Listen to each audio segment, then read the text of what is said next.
Fala, meus amigos, sejam muito bem-vindos a mais um Papo Clássico, o podcast onde nós falamos sobre tudo à luz da boa cultura clássica e da ortodoxia cristã. E hoje nós falaremos sobre a verdadeira pedagogia, sobre a única pedagogia que permaneceu incólume diante de ideologias e modismos pedagógicos, que é a pedagogia cristã clássica.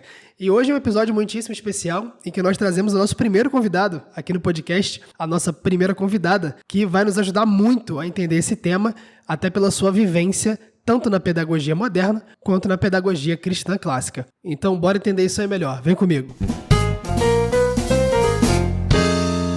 Pessoal, e para nos ajudar nesse tema tão complexo, tão vasto, né? A gente está aqui hoje com a Priscila Thompson. A Priscila, que é cristã, reformada, presbiteriana. A Priscila é casada com o Tiago. Ela é mãe de 3 filhos, o Emanuel, o Estevão e o Elias. E a Priscila, ela é professora há mais de 15 anos, né? E nesses 15 anos, boa parte ela vivenciou na pedagogia moderna, como ela vai falar muito para nós aqui hoje, e parte disso na pedagogia cristã clássica. Atualmente ela é coordenadora na Virtus Escola Cristã Clássica aqui de Brasília. A Priscila é formada em Letras e Pedagogia e é especialista em Educação Cristã Clássica pela Faculdade Cidade Viva. Seja muito bem-vinda, Priscila. Oi, Vitor. Muito obrigada pelo convite, pela apresentação. Uma alegria estar aqui para poder contribuir um pouco, conversar sobre educação cristã clássica, cristã principalmente, o clássica depois. Pois é. Eu que agradeço muito você. Você está com a agenda corrida aí, né? Obrigado mesmo pela presença. Imagina, uma alegria. Eu acho que é muito louvável a iniciativa do podcast, porque acaba que a gente tem um tempo muito limitado nas redes sociais e o podcast a gente consegue elaborar um pouco mais as ideias, isso é bom. Pois é. É verdade, é verdade. Eu acho que eu não vou pro vídeo por causa disso. O vídeo é muito estimulante, né? E acaba que a pessoa não se concentra tanto, né? Mas enfim, vamos ver, né? Mas obrigado pela participação. Antes da gente partir pro conteúdo, né? Que a gente vai falar, a gente vai falar de muita coisa aqui hoje. Sim. Mas eu queria que você contasse um pouco da tua trajetória na pedagogia, pré-educação cristã clássica, né? Certo. Bom, eu acho que antes de chegar na parte da formação mesmo, enfim, como que foi esse meu encontro com a pedagogia, vou dar só uma explicada rapidinho sobre um pouquinho da minha vida, porque Fica é importante. Mas eu fui criada pela minha avó paterna, e já é uma senhora que hoje tem 80 anos, e eu acredito que isso foi uma grande bênção, porque a minha avó, embora ela tenha pouca escolaridade, ela fez só a 4ª série, mas ela sempre foi muito dedicada em acertar na minha educação e, antes de tudo, também me criar nos caminhos do Senhor. Então, eu tive a alegria de, desde sempre, ir à igreja, desde pequenininha, me batizei, fiz dos catecúmenos, né? Da profissão exatamente. de fé, né? Isso, a profissão de fé, exatamente. Uhum. Com 12 anos fiz a pública profissão de fé, depois eu fui batizada também na idade adulta, né? Porque eu não estava com os meus pais, enfim. Uhum. Mas foi muito importante e definitivo ter sido criada por ela, porque ela sempre me criou com essa mentalidade de que Cristo era mais importante do que todas as coisas, que eu devia fazer tudo para Ele. Eu vivi uma vida cercada por amigos da igreja, que foi muito bom. E também na parte intelectual, embora eu tenha estudado a minha vida inteira na escola pública, ela conseguiu sempre, por ela ser da Secretaria de Educação, ela conseguia escolher as escolas que ela achava que eram as melhores dentro do contexto que a gente tinha. Então, da educação infantil até o ensino superior, né, o inglês também, eu fiz tudo na rede pública.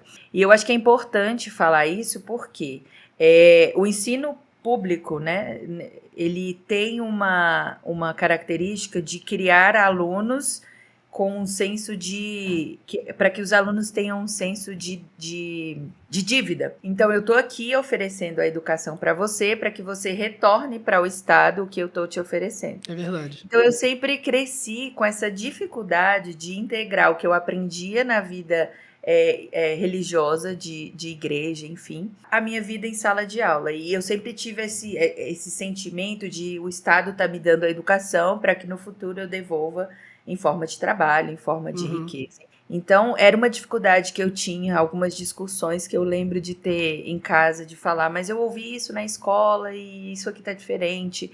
E a minha avó, na sua infinita paciência e às vezes muita falta de conhecimento mesmo, ela falava, vai conversar com o pastor, vai perguntar pro pastor.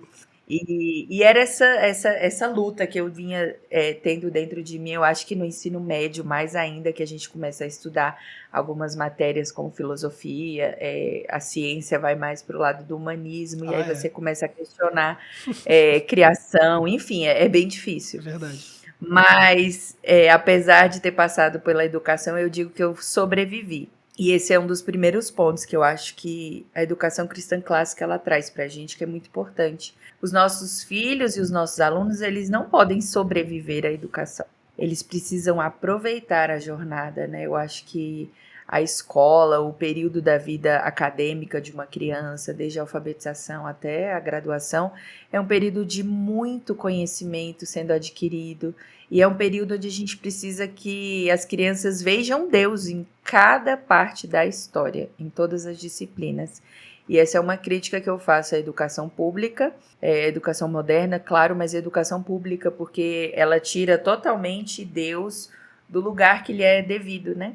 Sim. Então, quando eu vou para a UNB, a princípio eu passei para letras, eu cursei letras português do Brasil como segunda língua, que é para trabalhar com estrangeiros, surdos e índios, mas foi um período de ainda mais luta, porque no campo acadêmico essas lutas filosóficas são ainda mais duras, né? O professor do ensino acadêmico, ele nem nos ouve.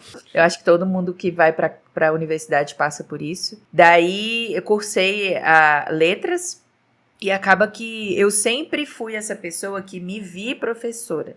Eu sempre gostei de brincar de sala de aula, então não era uma dificuldade saber que eu seria professora. Eu só não tinha me encontrado muito bem, porque eu tinha muita dificuldade de integrar a fé que eu tinha à minha profissão, né? Então eu fico esse tempo lá, desde o início eu sempre fiz a faculdade e estava trabalhando, então entrei na Casa Thomas Jefferson, primeiro trabalhei muito com inglês e depois fui para as escolas. E me formei em letras em 2015 e logo em seguida passei para pedagogia, porque eu entendia que eu precisava ter pedagogia, porque eu gostava muito de trabalhar com crianças, então era uma demanda que eu tinha. E aí eu volto para a UNB, um pouco mais madura, já casada, mais com a cabeça um pouco mais preparada, porque é uma dificuldade também que a gente tem quando a gente é jovem, a gente não aproveita, na minha visão hoje, a universidade como a gente deveria. Então, quando eu volto para cursar pedagogia, eu já estava, inclusive, eu já tinha sido aprovada no concurso de professora da Secretaria de Educação e eu já estava em sala de aula. E aí que foi um grande momento, assim, em 2017, 2018, que eu tive uma crise profissional mesmo, porque voltar para a escola pública agora como professora foi difícil, porque eu entrei na secretaria como professora de português e de inglês, e eu peguei turmas de alunos muito repetentes, alunos que estavam no 6º ano de 17, 16 anos. Começou já com uma dificuldade a mais, né? Exato, muito difícil. Então, quando eu me deparo com essa sala de aula e eu vi assim, essas crianças precisam conhecer Jesus.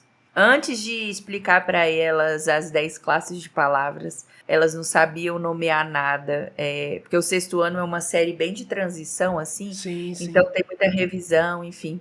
E daí eu comecei a sentir esse incômodo e eu falava para o Tiago, amor, eu não sei como que eu vou falar de Deus para essas crianças. Eu estou numa escola onde eu não posso me expressar abertamente, porque, enfim, o Estado é laico, né? E tem toda aquela pressão do imaginário, né, de quem sai da universidade, que é educação separada da religião e tal. Exatamente, eu ainda tinha essa dificuldade. Então foi bem complicado. E depois eu saio da Secretaria de Educação numa crise, assim. Na época eu estava como professora temporária, eu cheguei a ser aprovada para o professor regente normal, né, o concurso normal. Sim. E eu não assumi porque eu estava com uma crise bem grande de eu não quero isso pro resto da minha vida. Eu não me vejo nessa sala de aula. E aí eu engravidei na época 2019 e aí já saí da sala de aula e falei, bom, não vou voltar. não vou voltar. E aí que entra um pouco, que eu acho que eu posso falar, de como que eu cheguei na educação cristã clássica. Deixa eu te perguntar uma coisa, se você me Pode falar. permite interromper. Claro. Nessa tua trajetória, assim, na pedagogia e no curso de letras, né? Tinha coisas assim coisas esquisitas que você já desconfiava que aquilo ali estava muito mais errado do que você achava que já estava errado a priori, né? Tipo assim, Sim, você entrou com uma ideia, mas chegou lá e você falou, caramba, né? O buraco é mais embaixo. sim. Coisas Eu estranhas, acho assim. que ainda na faculdade de letras, na minha primeira graduação, que eu tive contato, que eu descobri quem era Paulo Freire, é um nome que eu acho que é inevitável, qualquer licenciatura vai ouvir sobre ele. E na UNB, principalmente, ele é quase um deus. Então, Pois foi é. o lugar onde eu tive que ler a Pedagogia do Oprimido pela primeira vez e eu me senti muito burra, porque eu não entendia nada do que eu lia. E aí eu lembro que eu entrei em uma crise, eu falei, gente, acho que foi bem nos primeiros semestres, talvez no primeiro ou no segundo ano. E eu lia e não entendia. E eu ia para as aulas com a expectativa de entender, eu entendia ainda menos. É muito confuso, né? A Ele escrita de escreve Paulo muito mal, Freire né? E o pessoal acha que ele é escreve. erudito, né? Exatamente. Ele não consegue, pensando agora como uma professora de português mesmo, pegar uma oração e concluir ela com sentido completo. Eu Não até um consegue. convite que eu faço aí a você, abra um livro de Paulo Freire, separe uma oração e tente entender ela, não dá para entender. É terrível. É muito mal escrito. E aí, partindo para o campo mesmo da teoria, das ideias, eu via muito se falando de Paulo Freire para a educação de adultos, né? Porque a pedagogia dele foi pensada para isso. Sim. Mas, estendendo isso para crianças, eu não entendia como que isso ia funcionar tão bem. E Uhum. aí, partindo para o campo da psicologia, a gente é apresentado para Vygotsky e Piaget, né? Os grandes nomes aí. Sim. E foi muito confuso para mim também, porque eu até tinha feito algumas anotações aqui, resgatei umas coisas da faculdade, porque me desculpem, mas eu não vou lembrar. Mas pensando agora em Piaget, né, que ele vai falar um pouco da epistemologia genética. Para mim não fazia sentido aquela teoria, porque como que uma criança, que para mim é pecadora, caída, necessitada da graça do Senhor, conseguiria construir o seu próprio conhecimento do Uhum. nada. Isso não entrava na minha cabeça. Então, foi um dos primeiros impactos. Então, Paulo Freire foi difícil para engolir. E Piaget também, depois Vygotsky, complementando assim Piaget. Então foram teorias que foram apresentadas para mim. A gente faz a matéria, passa, escreve o que tem que ser escrito, mas é difícil de pensar na prática, até porque como eu sempre estive em sala de aula, desde 2009 eu entrei na UNB e eu já fui para a sala de aula. E eu via que o que era falado lá não era o que eu via na sala de aula. Criança gosta de repetição, de conteúdo bem Uhum. explicado, de leitura em voz alta. Criança gosta de saber de onde você está tirando aquela informação, né? Então, isso não fazia sentido. Eu acho que qualquer pessoa com 2 neurônios que curse pedagogia, lê Paulo Freire, lê Vygotsky, lê Piaget e vá para a sala de aula, ela vai perceber que aquilo ali não funciona. É uma característica dessas ideologias, né? Elas não partem da realidade. Elas não Isso. investigam a No realidade. campo das Elas ideias, né? criam ideias pelas ideias e, na verdade, não tem finalidade alguma, né? Eu lembro a primeira vez que eu fui ler Piaget, aquele livro, acho que é Sabedoria e Conhecimento Humano, eu não lembro agora, mas é uma das principais obras dele. Eu achei, assim, alguns trechos até cômicos, né? Ele parece que ele está supondo que toda criança tem a capacidade dedutiva de um Aristóteles, de um Leibniz, né? Aham. Como se a criança fosse deduzir toda a teoria, todas as ciências, né? Sozinha. É um negócio que chega a ser cômico em alguns momentos, de verdade. É. Foi até difícil para mim acreditar como que um cara desse, né? Piaget, o próprio Vygotsky ou até o Paulo Freire, eles são conhecidos, né?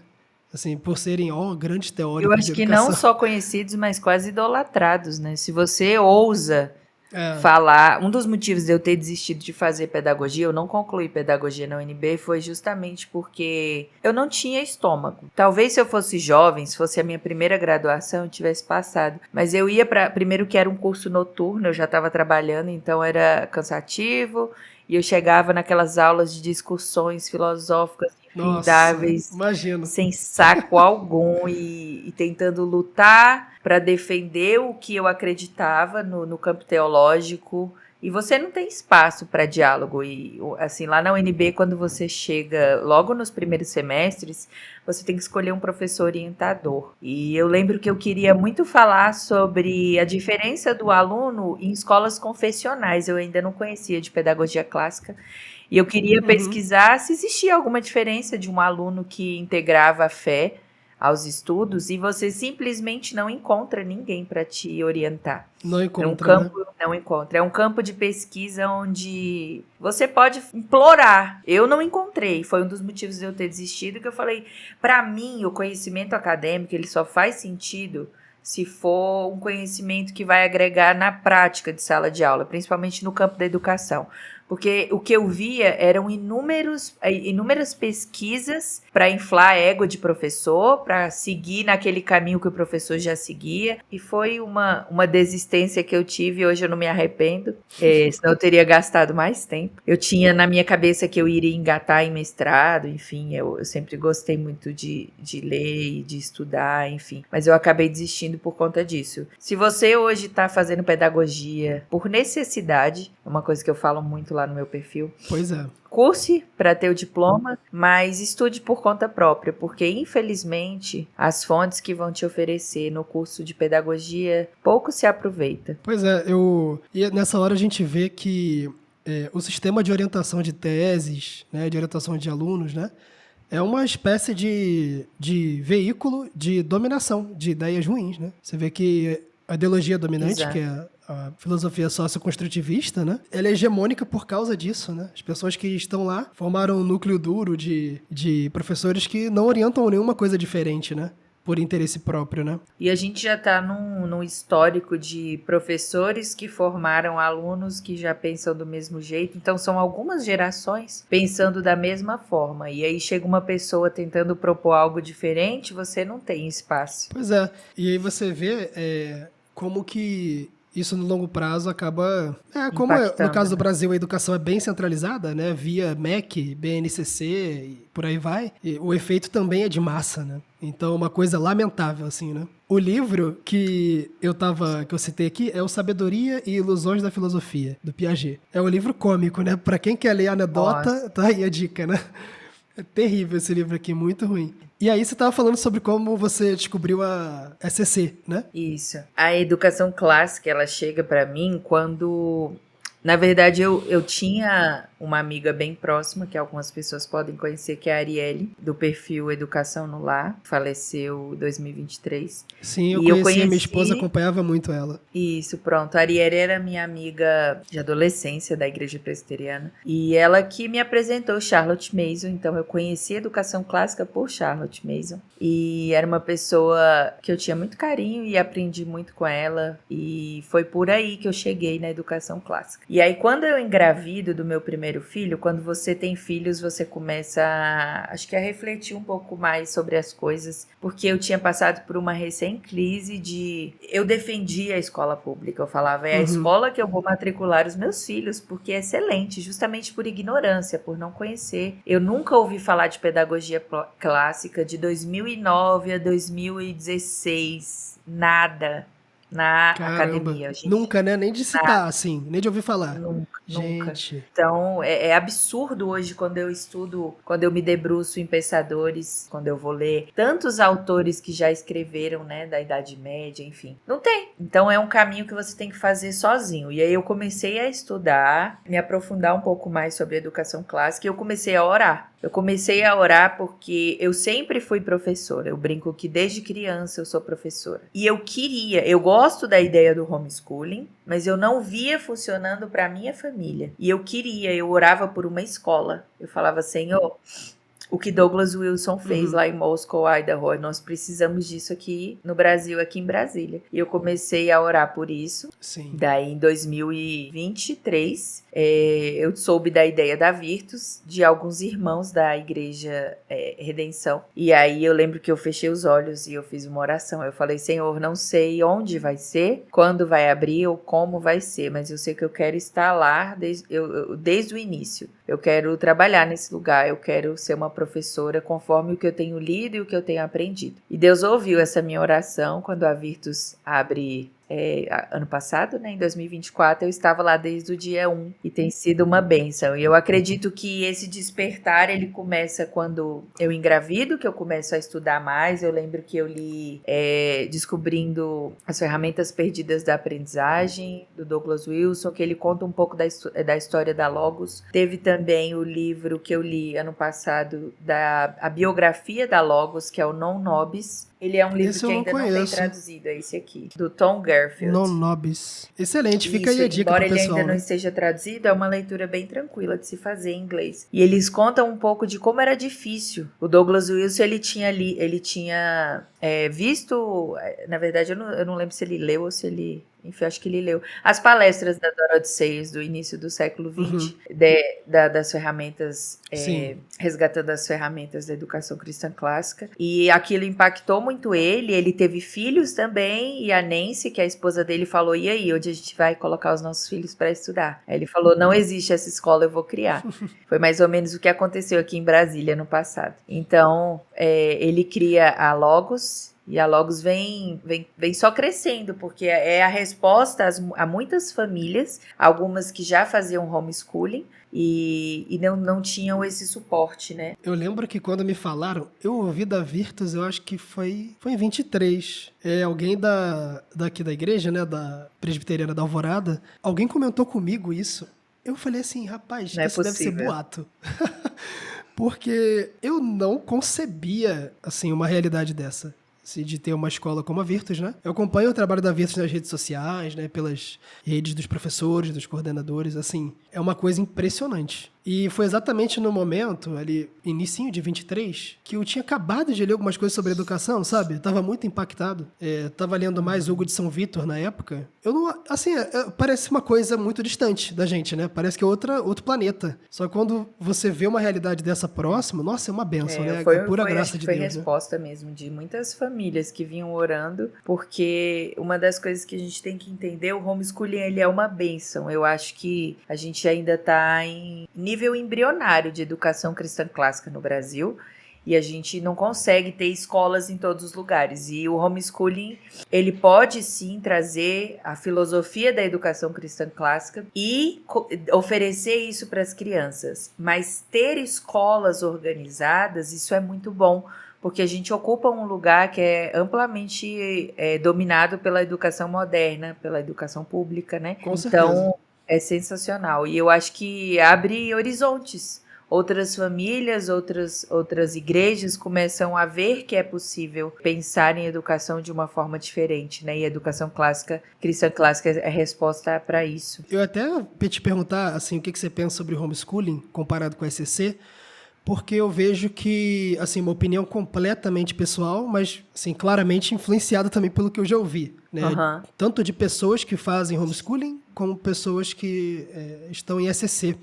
O homeschooling me parece uma estratégia, assim, uma linha muito legítima, né, para se defender do problema educacional do Brasil. Só que me parece que o modelo tradicional de educação, né, a educação cristã em todos os tempos, foi por meio da escola, né, do conjunto de famílias que se uniam e organizavam tutores para mentorar os seus filhos, né, grandes eruditos para ensinar seus filhos, desde a Roma, né, da época dos pater familias, né, do trivium romano, do quadrivium romano, da patrística, Idade Média, assim, até a época do Renascimento, foram escolas, né? Isso.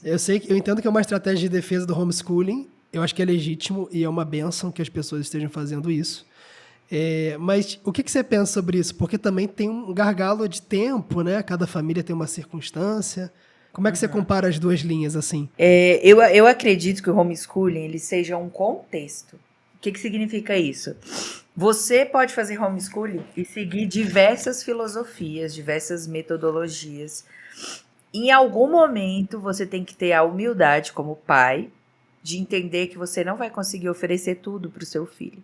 Por melhor que seja a sua formação acadêmica, enfim. Existe um momento que você vai ter limitações na sua área de alcance. Você vai precisar chamar um professor um tutor de matemática, de ciências, de física, de química, isso é inevitável. Uhum. O erro está quando as famílias elas começam a praticar homeschooling somente pelo modismo, sem entender que elas precisam mudar a filosofia delas. Porque se eu espremo uma esponja vazia, não vai sair nada dela.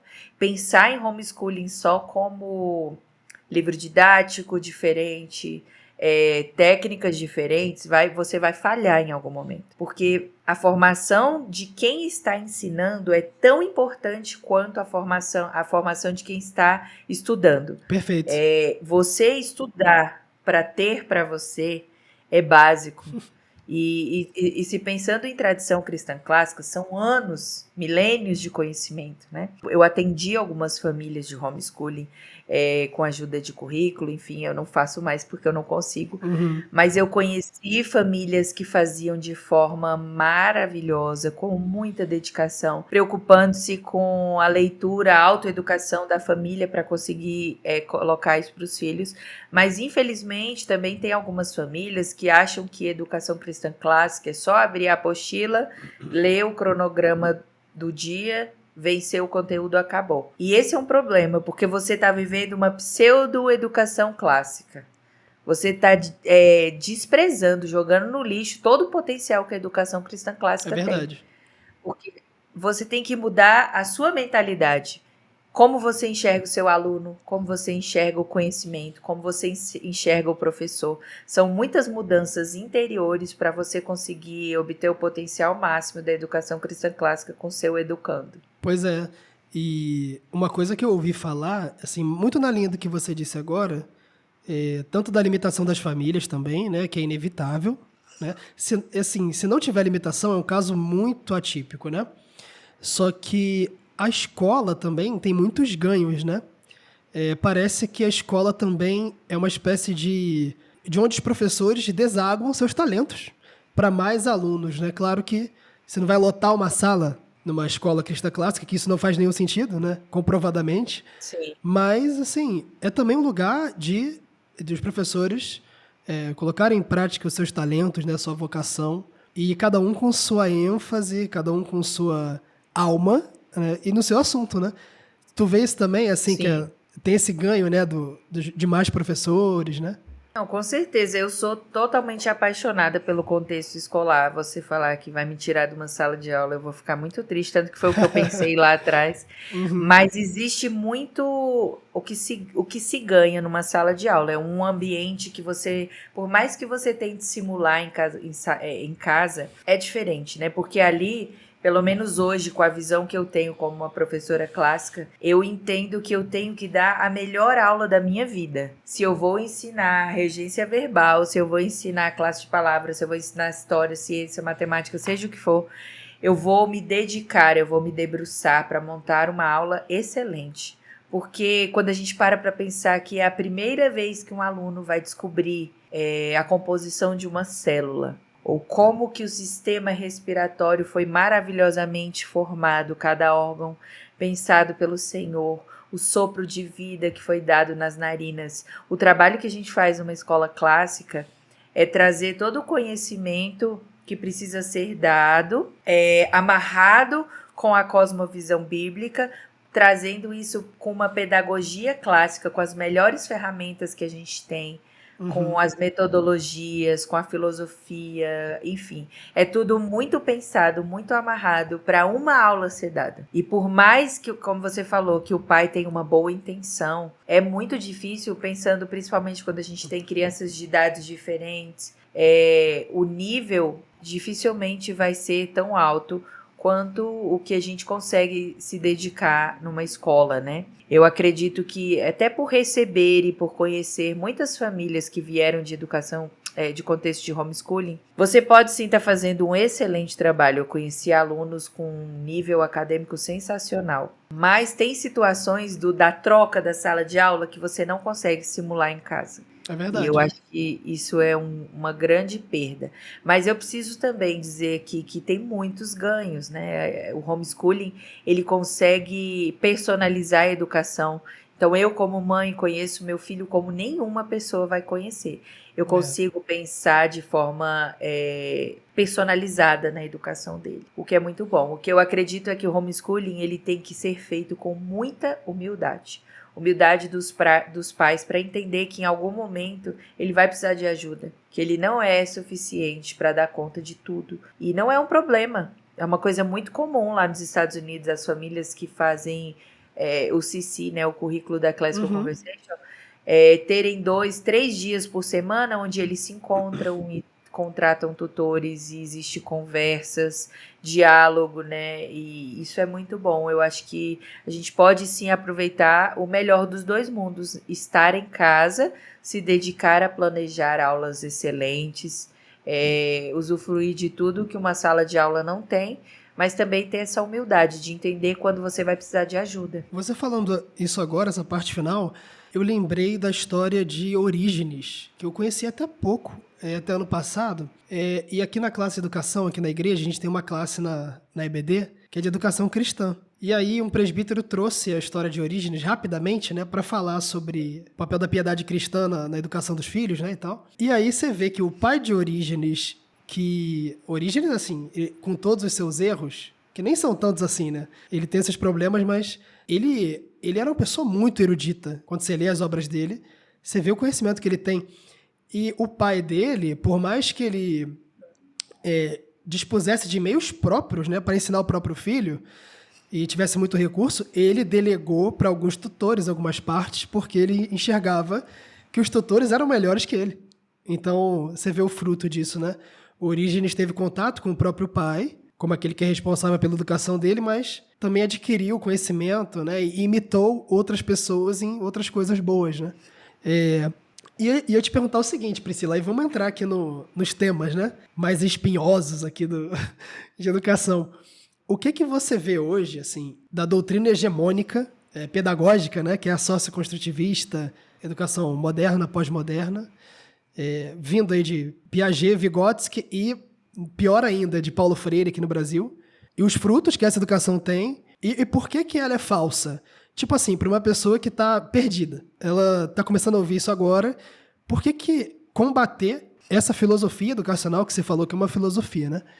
Por que é importante? Por que ela é falsa e por que ela é danosa, né? Tipo, como é que você vê isso na teoria e os frutos disso na prática, né, nas pessoas, né? Uhum. Ano passado, eu li o livro Abolição do Homem.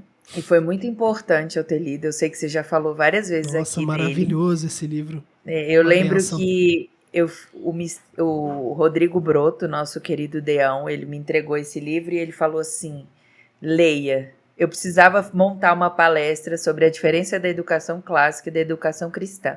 E foi uma bênção o Rodrigo ter me entregue esse livro, porque eu já lia Luiz há um tempo, mas eu não tinha lido esse especificamente. E ali, quando a gente começa a ver o que Luiz conta sobre o livro verde, que ele começa a analisar a cachoeira sublime, agradável, no início é um pouco confuso. Eu acho que é um dos livros mais difíceis de se entender de Luiz, porque ele usa de uma linguagem muito rebuscada, filosófica, e você tem que ficar, embora é um livreto, né, de 80 páginas, a versão que eu tenho aqui, mas ele é extremamente denso.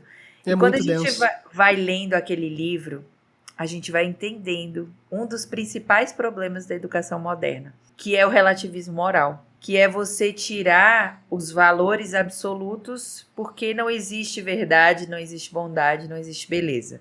Tudo pode ser construído.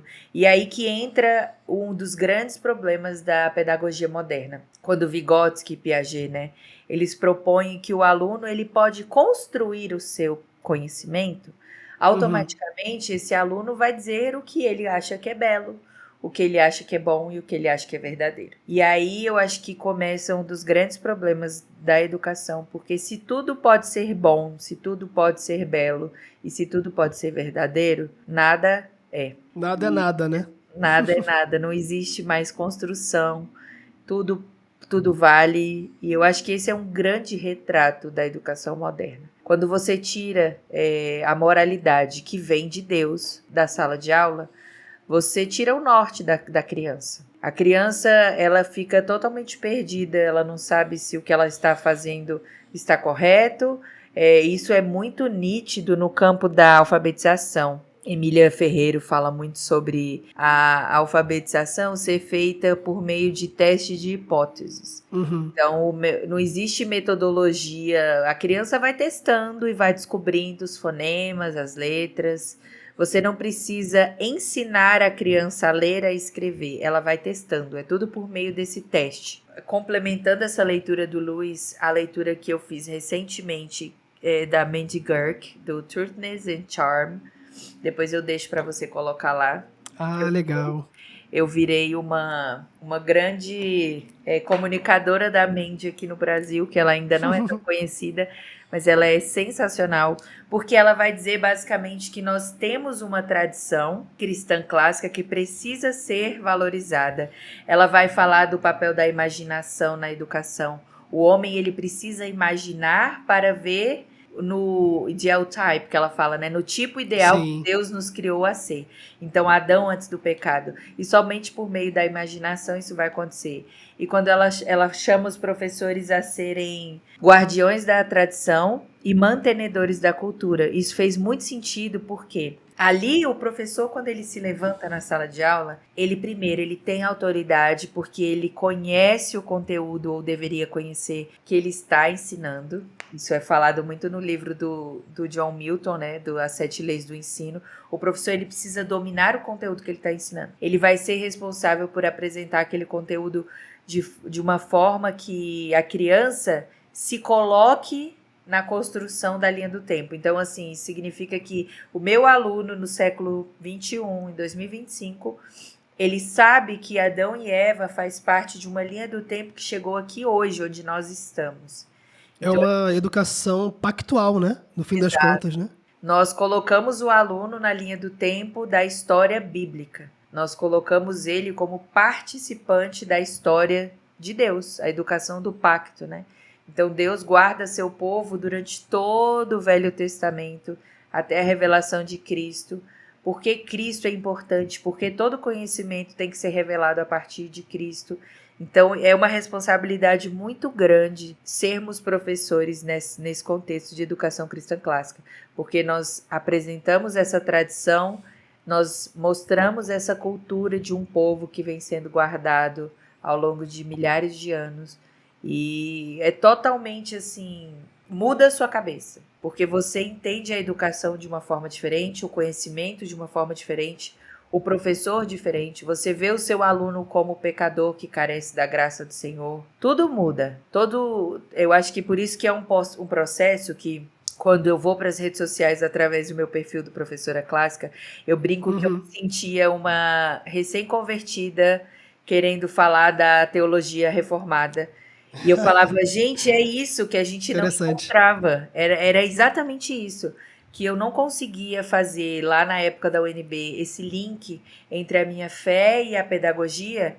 A resposta está aqui. É a educação cristã clássica, que é capaz de juntar o que a Bíblia nos ensina e todo esse conhecimento que foi construído ao longo dos anos. Então é por isso que eu resolvo ir para as redes sociais falar um pouco mais sobre isso e para mostrar, principalmente porque, de fato, a educação cristã clássica era muito, muito mais comum nos contextos de homeschooling, mas na escola é o lugar que a gente precisa difundir ainda mais essas ideias e formar professores, enfim. Você vê também que, assim, tem uma diferença muito grande, pelo menos assim, pelo que eu vejo do pessoal que está envolvido nisso, eles têm uma compreensão correta, né? Você tem uma compreensão correta de como o ser humano conhece.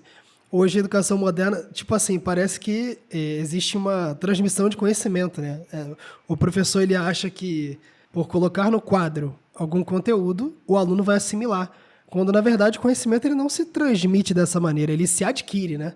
Então, a curiosidade, né, a instigação do aluno, isso é tudo deixado de lado, né? E acaba que é uma espécie de... Assim, acontece um cemitério de talentos, de vocações, né, de ciência, por causa da educação moderna, né? Você vê dessa forma também? Tipo, mata o interesse, né? Eu acho que é muito passiva, né? Muito. O aluno, ele não tem participação.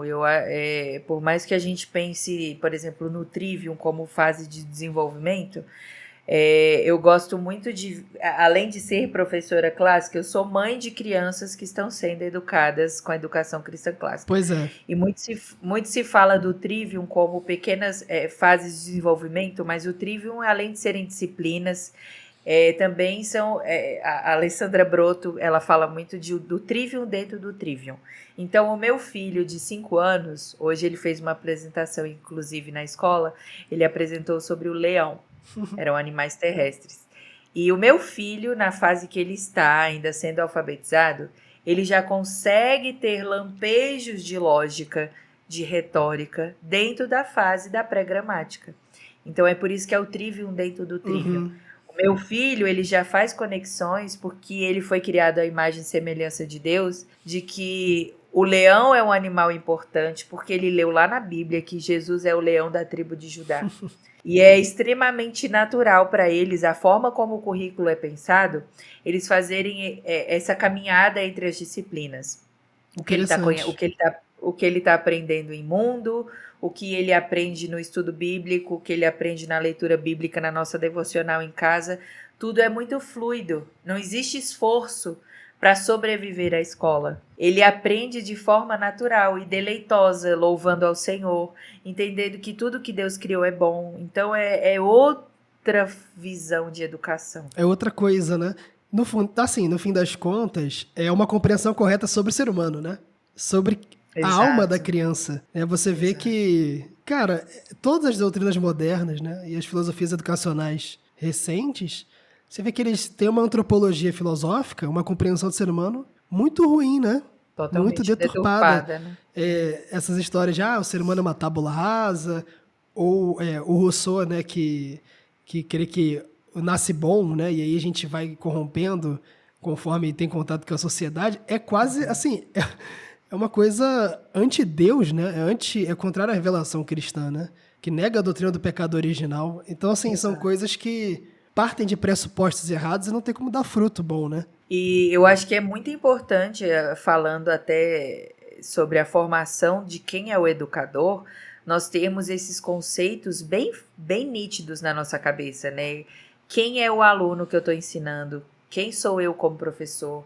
Uma das coisas que a Mandy fala no livro dela sobre a autoridade do professor, o problema da nossa geração de professores não é o excesso de autoridade, é a total falta dela. Exatamente. Então, você entrar numa sala de aula depois de anos, desde 2010 que eu estou em sala de aula, quando eu chego ano passado, em 2023, na sala de aula, você tem dificuldade de exercer a autoridade que você tem. Então, é um processo de você desconstruir tudo aquilo que você viveu como professor, como aluno, e você se vê numa postura de o Senhor me confiou esses alunos, eu estou aqui no lugar dos pais deles e eu preciso ser essa autoridade na vida desses alunos, eu preciso mostrar para eles que eles carecem da graça e da misericórdia do Senhor, que eles precisam ser humildes para aprender. Muitas vezes o aluno ele não quer fazer o que a gente propõe e eu tinha muita dificuldade em conversar com o aluno e argumentar de por que ele precisava. É muito mais fácil você falar, tá bom, então não faz. Você não quer, não faz. É mais conveniente, né? Mais confortável. Mas eu lembro de um aluno muito especial que eu tive ano passado. Eu tinha uma turma de 6 alunos, então era praticamente um homeschooling na escola. E era muito bom porque eu conseguia trabalhar muito especificamente com esses alunos. E eu tinha um aluno que ele tinha chegado ao 2º ano sem ainda escrever cursivo. E a gente fez um trabalho bem firme de explicar para os pais por que era importante ele aprender a letra cursiva. E eu era bem diligente com a caligrafia dele. E ele sempre chorava. E era uma vez na semana essa aula de caligrafia, junto com ditado e soletração.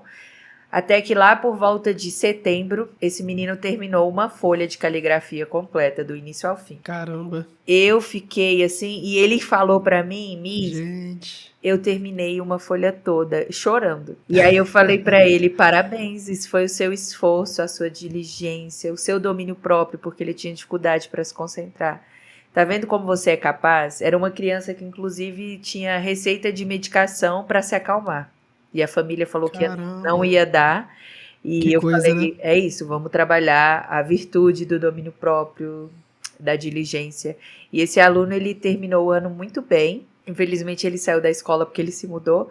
Mas esses pequenos frutos que a gente vai colhendo ao longo de um ano letivo, eles motivam a gente a acreditar no que a gente está fazendo. Esse trabalho diário, contínuo que a gente está fazendo por meio da pedagogia clássica, ele dá frutos. Tem uma frase que professor é como quem planta tâmaras, né? A gente não colhe tâmaras. É Mas pela verdade. graça de Deus eu tenho colhido tenho vislumbrado alguns frutos nesses alunos, que seja por meio de trabalhar paciência, domínio próprio, o cuidado com outros alunos. A gente vai vendo os frutos sendo colhidos, sabe? E isso é muito motivador. E é Deus que nos dá essa graça para continuar. É uma responsabilidade, né, assim, inimaginável. E você vê que hoje, é o que você disse, né, de o professor não ter autoridade na sala, né, de maneira, vamos dizer assim, institucional, só que muitas vezes o professor também não tem, digo assim, numa escola comum, né, que eu tenho muito contato com isso, inclusive, o professor ele não tem autoridade realmente, ele não é autoridade no assunto, né, ele não é uma autoridade moral, às vezes, não é alguém que os alunos querem imitar, querem conhecer, e você vê que, assim, a educação moderna ela também prejudica, né, a mente do mestre, né? Eu estava conversando com um amigo que agora, recente, eu estava relendo um trechinho do Purgatório, da Divina Comédia, né, de Dante. Nós que somos reformados não cremos no purgatório, mas ali nessa obra você vê a importância da eternidade, né? O efeito que tem o tempo. E assim, só de você compreender que a alma que você está ensinando é uma alma que vai viver para sempre. Já muda completamente, né? Sim, total. E o pessoal acha que hoje, assim, essas coisas... eu estava conversando sobre isso, na verdade, com um amigo, que essas coisas são matéria de fé, né? Só que, na verdade, não chega nem a isso, né? Os gregos já sabiam que a alma era imortal, que Deus existia. Você vê que é uma coisa muito básica, né? Então, tipo, é como se fosse um amadorismo, vamos dizer assim, né? Exato. E para você ver como essa visão de homem, né, essa visão antropológica correta, ela é importante. Quando a gente enxerga esse aluno como uma pessoa que tem uma alma eterna, você vai se preocupar com o conteúdo, porque você é professor, mas você vai se preocupar ainda mais com quem é essa criança, quem é essa alma que vai ser entregue para a eternidade. Se eu puder, é a oração que eu faço todos os dias, se eu puder transformar 1% que seja dessa criança para que ela se torne mais parecida com Cristo, eis-me aqui, Senhor. É o que eu falo com Deus todos os dias. Amém. Porque a virtude pela virtude, ela é um problema, né? Eu não quero tornar o meu aluno mais paciente, mais amoroso, mais que tenha domínio próprio, somente para que a família veja no relatório final que ele está se tornando, mas porque é uma alma eterna. E eu acho que o chamado que nós temos o ID do professor, ele é principalmente em sala de aula. E se eu falhar nisso, eu falhei em todo o resto. É Se eu verdade. falhar em tornar o meu aluno mais parecido com Cristo, se eu falhar em tornar o meu aluno uma pessoa que ama mais o Senhor, eu falhei em todo o resto. Isso é uma mudança que acontece também para mim como professora, porque essa visão que você fala de ver o meu aluno como uma alma eterna era uma visão que eu não tinha. Era uma visão que a pedagogia moderna me roubou. Embora eu tenha crescido num berço cristão, eu não conseguia enxergar além do conteudismo, da matéria a ser vencida. E hoje, quando eu me deparo com um aluno que nós já temos alunos que não são cristãos na Virtus, um aluno que questiona algumas questões basilares da fé, e eu olho a lista de conteúdos que eu tenho a vencer, eu prefiro gastar o tempo da minha aula conversando sobre essas questões que vão impactar na eternidade dele, do que vencer o conteúdo do meu planejamento. E isso muda tudo. Eu tive um aluno no início do ano que questionou, olha o nível da pergunta, se Jesus é Deus, por que ele teve mãe? Do nada, assim, ó, 8 horas da manhã. Do nada, Não tinha né? nem bebido café ainda. Um dia normal da professora. Os alunos mais velhos, eles têm essa característica. Gente. E aí você vai conversar sobre a natureza divina e a natureza humana de Cristo. Você vai gastar tempo com essa criança, com Bíblia. Isso é uma oportunidade que eu nunca tive na minha vida. É impressionante, e é por isso né? que eu O impacto que o mestre tem. sensacional. E aí eu lembro que esse aluno, eu não sei se ele saiu totalmente satisfeito da conversa que a gente teve, mas é um aluno que me questiona sobre questões tanto da teologia reformada quanto da própria Bíblia, e a gente tem conversas muito boas. E eu lembro que em algum dos livros que eu li, eu não lembro agora exatamente qual, Mas o autor, ele fala assim, ó, acho que foi Joshua Gibbs, ele fala: se em algum momento da minha vida como professor, algum aluno ouvir a palavra que tem sido pregada por meio da minha aula e se converter, eu já serei o mais feliz dos professores. E eu acho que isso é uma alegria que a gente tem, de tanto de transformar os alunos que já são convertidos ao evangelho a mais parecidos com Cristo nesse processo de santificação, quanto aqueles que não conhecem o evangelho. A gente tem uma oportunidade única de mostrar o conteúdo que a gente tem que obrigatoriamente dar, mas um conteúdo que aponta para Cristo, sabe? Eu acho que já me fizeram essa pergunta no Instagram, se eu acho que a educação cristã clássica é a única que salva. Primeiro, não, a educação não salva, quem salva é Jesus. Uhum. Mas conhecendo a pedagogia com um pouco de tempo de sala de aula, eu digo com toda clareza que a educação cristã clássica é hoje a filosofia educacional que nós temos, que aponta para quem Cristo é, para como Deus pensou na educação, e a educação mais completa, no sentido de formar o homem na parte moral, na parte espiritual, na parte física e intelectual. A formação mais completa, ela está lá, né? Se olha para a Bíblia nessa perspectiva, você vê lógica na pedagogia clássica. Quando Deus vai conversar com seu povo, Deus sabe de tudo, ele conhece o coração do homem. Por que ele dialoga com o homem por meio de perguntas? Não é método socrático, é método divino. Exatamente. Uma coisa que o pessoal deve estranhar, assim, você que tá ouvindo a gente agora, assim, deve estranhar que, com muita frequência, todo mundo que tá em educação clássica, assim, evoca a tradição cristã, evoca as Sagradas Escrituras. Mas, assim, eu acho que o pessoal não tem muita noção que a educação, como, assim, ela foi concebida para ser o melhor possível, como formação integral da alma humana, o ápice dela foi no cristianismo. Os cristãos desenvolveram a educação ao seu ápice. A educação grega e a romana, elas tinham vários problemas. Elas tinham boas intenções, né? Mas, cara, você vê a diferença, tipo assim, da educação medieval, por exemplo, para o trivium romano, por exemplo, é muito diferente, é muito acima, sabe? Sim. Você vê que tem essa questão, assim, da verdade, realmente, que a revelação traz, né? Sabe? Esse salto que se dá, vamos dizer assim. Uma coisa que eu te perguntar, o que você vê de diferença, assim, não só teórica, tipo assim, entre a pedagogia cristã clássica e a moderna? Diferença nos frutos, coisas que você observou de imediato, porque eu imagino que, claro, né, você teve um período de adaptação também, de aprendizado, nós estamos em constante aprendizado, a educação clássica, cristã clássica. Só que o que você viu de cara que é diferente, assim, nos alunos e em outras coisas, tipo assim, preparação de aula, né, estudo do conteúdo, no geral, o que mais te impacta, assim, ou te impactou? Eu acho que, primeiro, que a gente tem um privilégio aqui na Virtus de ter famílias muito envolvidas no processo da educação das crianças, e isso faz toda a diferença porque a escola é colaboradora da educação, a primazia deve ser da família. Uhum. E eu acho que famílias extremamente dispostas em ouvir o que a gente tem para falar, e não existe aquele jogo de responsabilidades, mas o problema do meu filho é do professor. Aí a direção joga a culpa no professor e no final é tudo culpa do professor, sabe?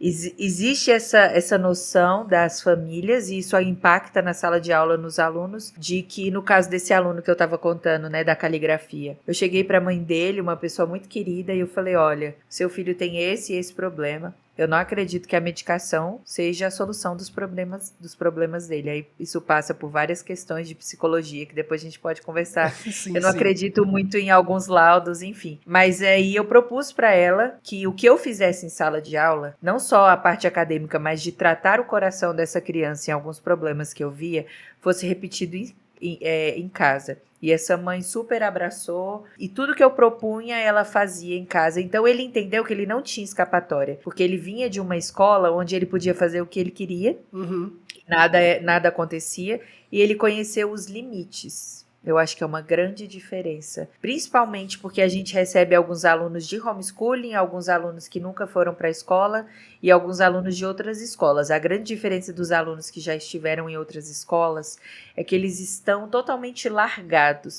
Quando a gente olha para esse aluno, além das dificuldades acadêmicas, porque isso aí é fácil de resolver, qualquer escola faz, mas para o problema do coração, aí os outros problemas aí que mora o problema, né? Então eu acho que a grande diferença para prática é você poder cuidar do coração das crianças. E você ter abertura para chamar pecado de pecado, e não de deslize, de problema porque tem laudo. Você chamar pecado de pecado. O seu filho, ele não está concluindo porque ele não tem diligência, porque ele não tem domínio sobre o próprio corpo. A gente precisa trabalhar esses problemas. Então, isso faz muita diferença. Quando você vai escrever um relatório, você pode ser sincera com a família, usando passagens bíblicas, provérbios, é uma ferramenta incrível. Eu acho que é o que eu mais uso quando eu vou escrever relatórios. Nossa, muito porque interessante. lá você vê as virtudes na prática. Salomão, quando ele escreve Provérbios, é um livro muito prático. Você tem preguiça? Não coma o pão da preguiça. Você tem problema de domínio próprio? Tudo a Bíblia é cheia de conhecimento. É verdade. Então, quando a gente usufrui do conhecimento que a Bíblia nos dá para tratar esses corações, eu acho que é a maior diferença. Porque você tem uma devolutiva muito rápida. É verdade. Porque a criança, ela é convencida porque a escola, o professor está falando a mesma língua da família.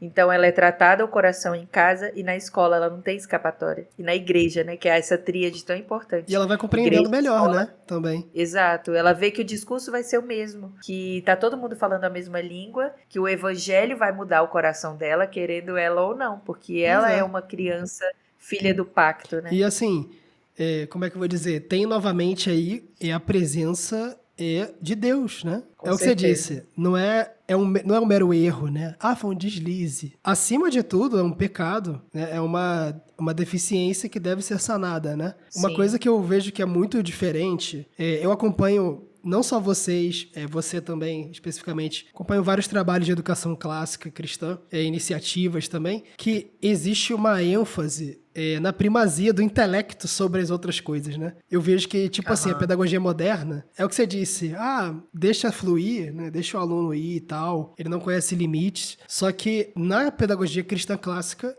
além de saber que essas coisas são pecado, ele tá a todo tempo usando o intelecto, né, para ordenar as vontades dele, né? Então você vê uma hierarquia E assim, a gente volta lá para os gregos, né, que ordenavam as potências da alma dessa maneira. O intelecto deve ordenar as vontades e não o contrário, né? Exatamente. Quando a gente pensa, por exemplo, naquele currículo medieval que é proposto no livro A Tradição das Artes Liberais, né, o PMGT, agora eu não vou lembrar certinho a sigla, mas uma das coisas que mais me deixou pensando assim, primeiro a piedade, depois a ginástica. Por que a ginástica era uma das primeiras coisas, né? Eu fiquei pensativa quando eu li. O domínio do corpo é importante para que o intelecto se desenvolva. E a gente vê isso gritante assim na educação infantil, porque crianças que têm esse controle do corpo entendem a hora de sentar, de levantar, entende que a postura fala, por que nós fazemos gestos na hora da memorização. O corpo memoriza junto, né? É uma memória muscular até. Então, a ordem como esse currículo é pensado, ele faz muito sentido. E justamente o intelecto, ele vai ser formado na hora que tem que ser formado, né? A gente já falou um pouco sobre indivíduos críticos, eles vão ser críticos na hora correta, mas existem coisas a serem trabalhadas antes que são bem importantes. E no fim das contas, se você colocar o intelecto em pé de igualdade com a vontade, como a vontade é a nossa parte mais animal, digamos assim, né? Exato. A vontade se interpõe, a vontade sobrepuja o intelecto, né? E aí fica essa coisa de, eu vou fazer o que eu me sinto bem e tal. É um primado da vontade sobre o intelecto, né? Ou seja, você está desumanizando, que a diferença da gente para os animais é exatamente o intelecto, né? Exato, a característica que Deus nos deu de maior semelhança. Pois né? O fato de conseguirmos pensar de forma abstrata, imaginarmos, né, o papel da imaginação, isso é muito importante.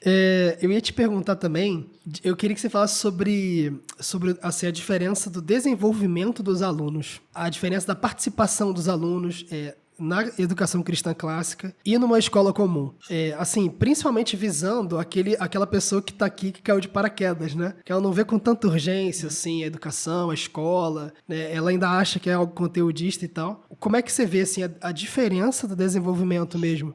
No dia a dia, né? No galgar ali da rotina, comparando a sua realidade anterior com o que você tem visto agora, né? Eu vou contar uma coisa aqui pra você que eu acho que eu nunca contei, mas meu filho mais velho, é o Emanuel, ele tem laudo de autismo. Uhum. E antes de irmos pra Virtus, o Emanuel ele fazia terapia ABA, assim, o dia inteiro. Era um caos, era mais do que escola o tempo que ele passava nessa terapia. Caramba. E ele tem o nível 1 de suporte, ele é extremamente funcional, muito inteligente, mas as questões dele são mais para a parte da alimentação, ele é bem seletivo, e a rigidez cognitiva. Então são as questões que a gente tem mais dificuldade com ele. E ele fazia essa terapia ABA e quando eu voltei a trabalhar, isso ficou muito difícil de se manter. E eu abri mão, falei, vamos testar aqui a escola. Foi a primeira vez que ele foi pra escola. E aí eu posso falar, agora como mãe, que foi, assim, uma diferença extremamente gritante. Por quê? O Emanuel, ele chega na escola, ele ainda não estava falando direito, com 3 anos ele teve atraso de fala. E ele começa, por meio da disciplina, da rotina,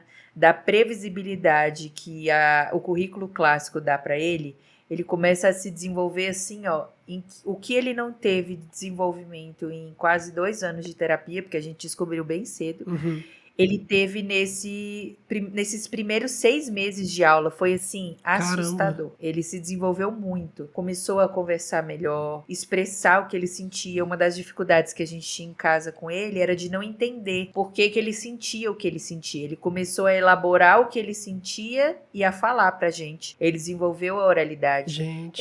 A memória dele é surreal. O Emanuel, eu brinco que ele é a minha memória, porque a minha memória já não é muito boa. E aí o Emanuel é assim, Emanuel, você sabe onde a mamãe deixou, sei lá, o tal livro? Aí ele, mamãe, aquele da capa vermelha, ele vai lá e pega. Caramba. Então, a educação clássica para ele foi sensacional nesse sentido, porque ele memoriza tudo, assim, de primeira, e ele guarda no coração mesmo. Eu brinco que ele é o guardião das regras. Se alguém falar para ele assim, Emanuel, você precisa chegar em casa e fazer o quadro de memorização. Ele tá com o quadro de memorização bem assim, aqui, mamãe, vamos fazer o quadro de memorização. Ele lembra de Então, tudo, né? funcionou muito. Ele lembra de Gente, tudo. Funcionou muito para O ele. Emanuel, desculpa te interromper rapidinho, mas o que você postou ele lendo uma poesia? Foi esse? É o mais velho, isso. Gente, eu fiquei abismado com isso. Do cavalinho branco, Do cavalinho né? branco. Eu mostrei pra minha esposa, Isso. eu falei, Gabi, olha isso aqui. Você não vai acreditar. Eu achei impressionante, assim, gente. Ele treinou a prosódia, né? O ritmo, a leitura Exatamente. da poesia. Gente, sem exagero nenhum. Se você der para um adulto, não é todo mundo que vai ler daquele jeito, né? É impressionante. Com Ele lê naturalidade, certinho, né? certinho. Muito legal. Então, assim, eu tô contando o caso do Emanuel em primeira mão aí, porque eu nunca falei sobre isso, mas porque eu vivi como mãe, sabe? Porque é muito fácil. Eu tenho vários exemplos que eu posso te dar de alunos, mas como mãe, me impactou profundamente, assim, como o currículo, como a pedagogia, como tudo que a gente vive lá transformou a vida do meu filho, sabe? Porque Imagino. ele tem disciplina, ele tem autocontrole, ele ajuda os irmãos. Ele tem 5 anos, mas ele já é extremamente líder no que ele faz. Ele tem muita vontade de ajudar. Ele é aquela criança que chega em casa, a gente costuma mandar a tarefa pelo aplicativo. Eu não preciso pegar a tarefa dele. Ele pega a pasta, ele coloca em cima da mesa. Olha só. Ele já sabe que ele precisa dedicar o tempo, que é assim que a gente chega da escola, a fazer a tarefa de casa. E ele abre a página, eu falo, filho, calma, a mamãe vai ver no aplicativo. Ele, não, mamãe, eu já sei, a página é essa, a Miss já explicou. Hoje eu vou falar do fonema X, aí fala lá um fonema que ele está estudando. Que legal. Faz as continhas de matemática. Então, assim, é um caso pessoal que eu conto para vocês de que funciona e de que muda tudo. Eu não sei como seria se o Emanuel estivesse numa escola moderna, como as várias que eu já trabalhei, criando as hipóteses tão solto, sabe? A criança, ela precisa dessa linha condutora, dessa segurança, de saber que Deus cuida dele, de saber que o conhecimento que está sendo apresentado tem um motivo. Ele me vê muito como... Porque hoje eu tô com a turma do 5º ano, que é o limite da nossa escola, né? Sim. Ele vem muito a mim e pergunta assim, mamãe, quando eu vou chegar no 5º ano para ser seu aluno? Eu falo, meu filho, você vai chegar já. Tenha calma, tenha paciência. Tá quase, né? Tá quase. A gente brinca que a gente vai pegar esses alunos que entraram ano passado com 3, 4 anos esses alunos vão chegar totalmente diferente lá no fundamental. Nossa, com Porque certeza. eles vão ter construído todo esse controle do corpo, essa disciplina do estudo. Ele sabe estudar sozinho com 5 anos Gente, de isso é idade. impressionante.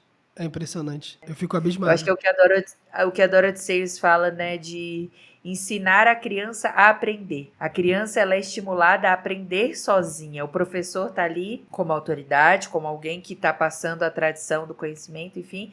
Mas ela é ensinada a ter essa disciplina de chegar em casa, de estudar, de buscar o conhecimento, de ir no texto-fonte. É uma criança, o Emanuel é uma criança que tem, assim, o prazer dele é você falar, vem aqui que a mamãe vai ler com você. Ele ama leitura em voz alta. Eu tava segurando Que um pouco legal. para ir Muito legal.